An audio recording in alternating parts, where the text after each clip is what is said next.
What's up, guys? Welcome to Daily Dose of Reddit. This is your host, Zach, and today's subreddit is r/MaliciousCompliance.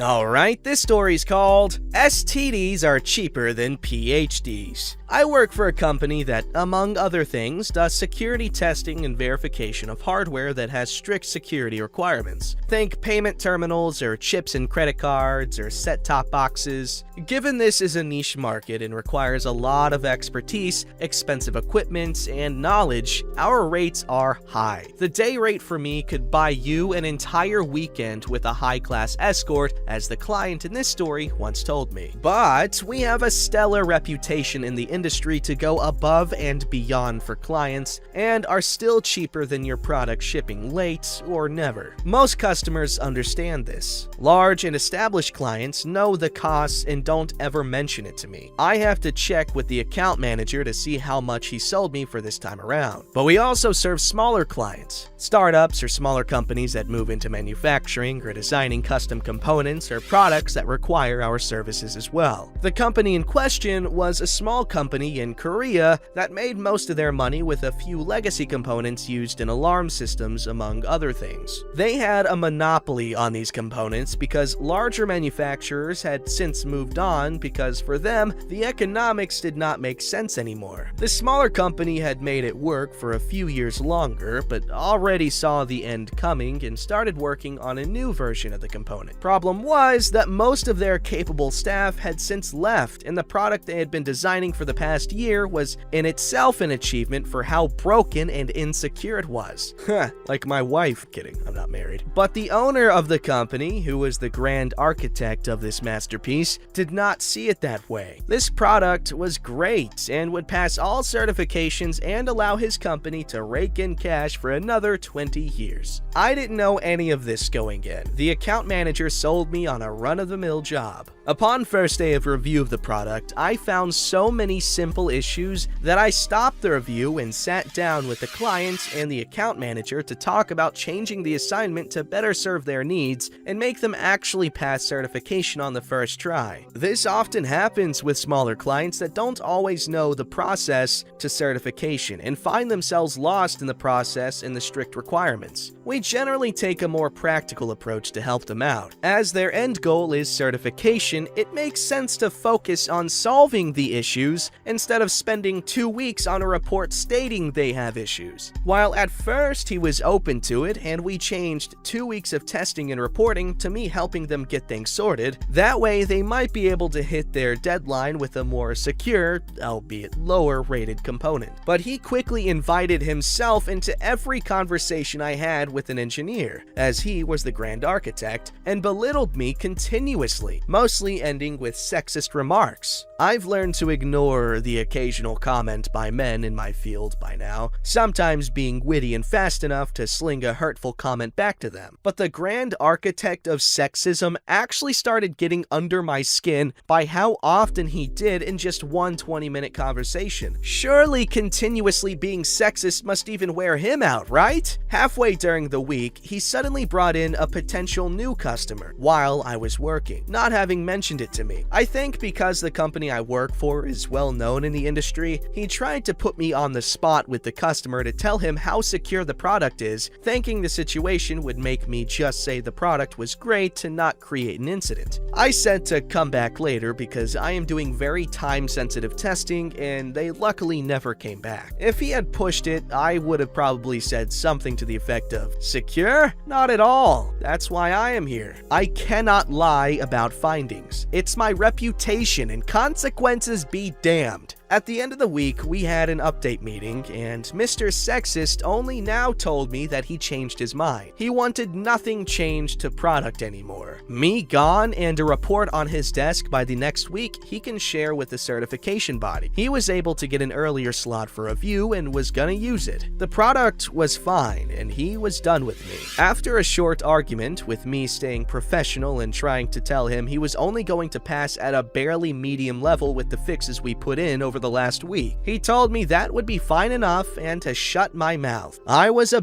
jerk a mean woman, whatever, who talked too much and knew nothing of this field he was already in for 40 years. During the conversation, saying that the escort he slept with 2 weekends ago was cheaper than my day rate, and she actually satisfied him. I had heard this one before, so without thinking, I told him something to the effect of, STDs are cheaper than PhDs. He lost it and told me I was to write the required report for certification on the current product and nothing else. He did not want to see me at the office anymore. I said, sure, I will send you an official request to provide me the documents. Be sure you upload them as soon as you can so I can get on with it, and you'll get the report in the mail before end of the day Friday next week. Unbeknownst to him, the fixes I put in over the week only existed in files on the local notebooks of the engineers. Most companies have proper version tracking and syncing software and workplace rules in place to handle this, but this company didn't, and only one engineer had added the changes to the main design documents during the week. So the official documents that got sent to my company that evening were the files from before I had added fixes with the engineers, with only 2 minor fixes that made it in, but were insignificant in the slew of issues in this product. Normally, I would double check with the client and inform them about missing documents and the like, but he had clearly said in the email that these were the correct files. Sure, you say so. Enter my malicious compliance. I wrote the report based on the current documentation, but every item on the checklist would color red with a big fat fail in the results column. He got his report on Friday and within the hour was on the line with my account manager, who I had told everything. He had his own issues with the clients, and he was on board with me because he knew me for years and I had a stellar record with dozens of his other clients. And he basically told him that his attitude caused review problems and he himself had insisted these were the correct files he wanted reviewed. In the weeks after, there were some threats about lawsuit, but with us backing out on helping them further, given non-payment and the threat of lawsuits, his company never put out the product and 2 months later was bought for cheap by one of our other clients in part of a talent acquisition. The employees were fine engineers, they just did not have the particular skill set they needed for this component. The client who bought them paid our outstanding bills without any issue. After making use of our connections there, got them to sell us the rights and design documents for this particular component in exchange for a week of training. It had no value to them, and given the cost of our training, it was a bargain as far as they were concerned. As broken as the product was, it was too good to pass up for training purposes because of the myriad of basics in it. I had already written half the training material in the report for it anyway. I still give training from time to time, with it detailing all the wrong ways of doing things. Damn, OP. That's how you know you've made it in life, alright? You were compared to a blue chip prostitute. That's making it right there. And you were compared to the price, basically. And you cost more than them. Insane. Good job. No, seriously, like, that's crazy. Alright, this story's called The Cheerleaders Can Break Dress Code Because They're School Uniforms? Guess I'm wearing mine. Someone's story about their friend wearing a skirt to school and getting bloomers reminded me of my own malicious compliance in high school. Way back in 2013, I was a sophomore in high school, and there was a tradition that on Fridays, the cheerleaders, football players, without their pads of course, band members, and the other groups performing wore their uniforms to class. This wasn't a written tradition, and only the cheerleaders and dance teams' uniforms broke dress code. Nobody really batted an eye to it. I wasn't a skirt person, but I liked dresses once in a while. As one can tell by my user, I grew up in Texas, and it's still significantly hot in August and September. So one time, while wearing a casual sundress in September, I was pulled out. I like sundresses. I was pulled out of class and reprimanded because the end of my dress was 4 inches above the knee, when the dress code said no shorter than 2. I pointed out the cheerleaders and dance team uniforms every Friday and how they reached mid-thigh at their longest, but was told that was okay because students can wear official school uniforms, and was sent home to change. Clearly, somehow, someone had forgotten I was on the golf team. Immediately, my mind was turning to the next Friday. The school had recently upgraded the golf team uniforms the year prior,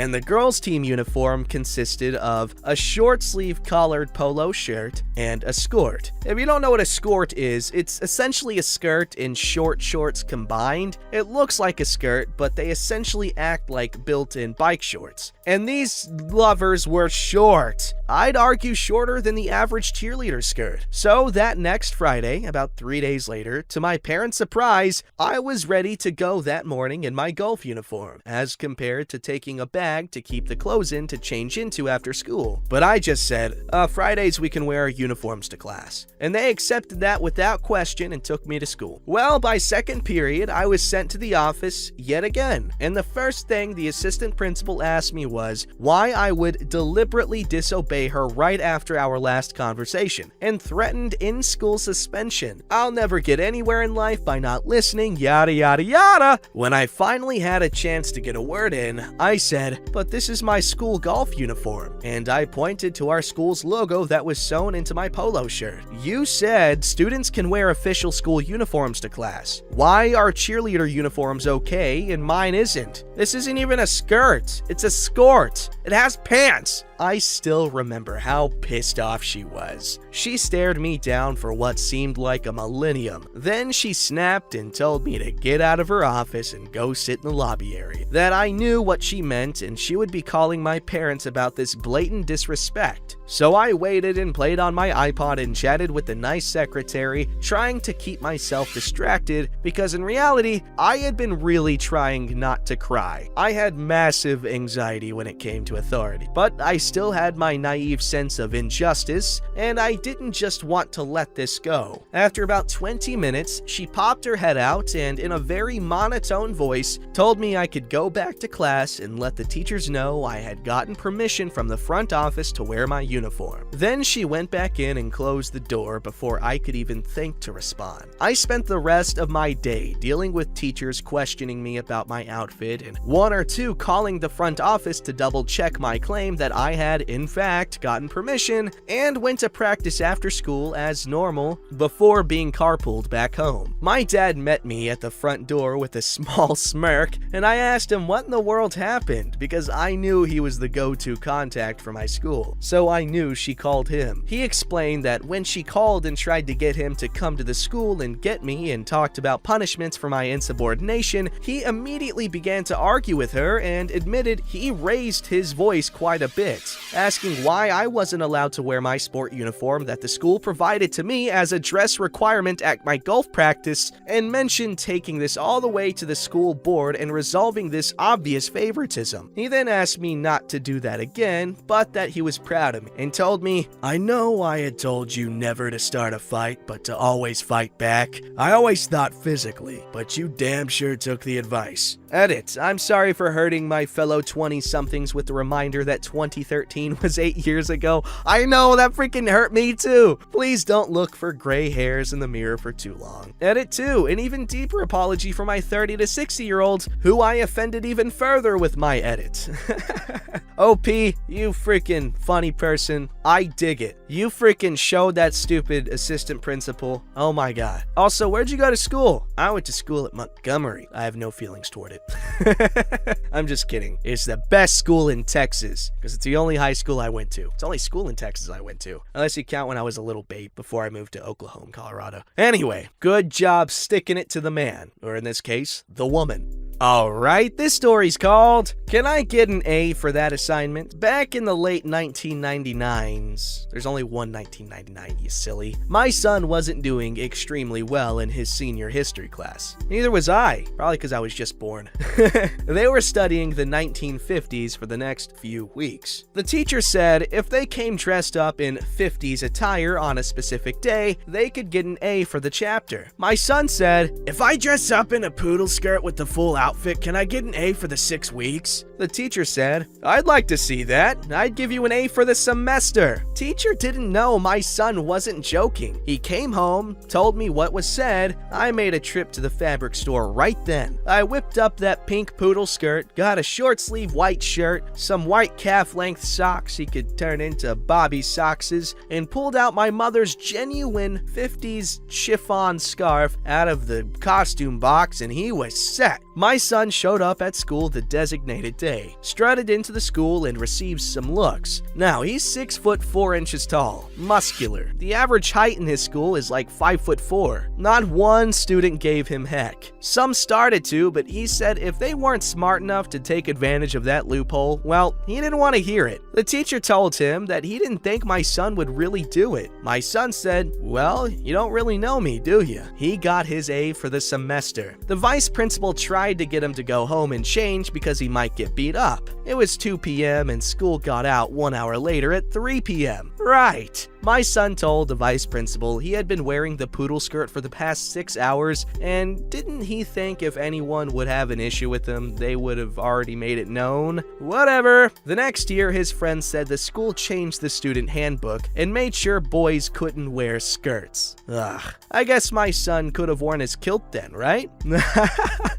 He made them change the stupid handbook? Okay. Well, I can't wait for like in 10 years when nobody just cares at all what anyone wears. Like, if you want to wear a skirt to school, then wear a skirt to school. If you're a dude, if you're a chick, if you're either or both or neither, just wear what you want, man. Like, at first, like a few years ago, I would have been like, ew, girl clothes, boy clothes. But like, honestly, the lines are getting blurred. There's like, I mean, there are still very obviously guy clothes and girl clothes, but like, the line is quickly blurring, and we could all agree on that. But anyway, freaking mad respect to OP's son. What a badass. Don't forget to like, subscribe, and hit that bell to never miss an episode.